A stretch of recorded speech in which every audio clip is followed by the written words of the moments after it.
अगर कहीं पर कोई बेईमानी करता है, आप उसकी एक कंप्लेंट केवल मुझे कर दीजिए। भ्रष्टाचार जो घुन की तरह व्यवस्था को खोखला कर रहा है, इस पर बड़े प्रहार की तैयारी के साथ सरकार कार्य करने जा रही है। हमने पहले ही कहा है कि अपराध और अपराधियों के प्रति, भ्रष्टाचार और भ्रष्टाचारियों के प्रति सरकार जीरो टॉलरेंस की नीति के तहत काम करेगी और उसी जीरो टॉलरेंस की नीति के तहत मैं आपका आह्वान करने के लिए आया हूं। अगर कोई आपसे कहता है कि लोन दिलाने के नाम पे हम आप पैसा दीजिए, हम पैसा दिलाएंगे, कतई विश्वास मत करिए। सरकार के पोर्टल पर जाइए।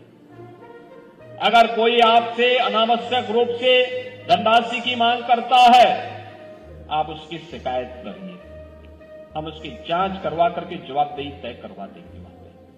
और याद रखना, जो गलत तरीके से आपसे पैसे की डिमांड करेगा, याद रखना, मुझे लगता है कि वह व्यक्ति अंतिम उस परिवार की सर्विस होगी, उसके बाद फिर कभी कोई सरकारी सेवा में आने वाला नहीं है। फिर उसके बाद कभी उसको अवसर नहीं मिलने वाला।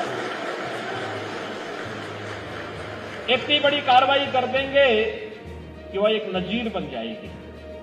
और बहनों और भाइयों, ये घुन को समाप्त करने की आवश्यकता है।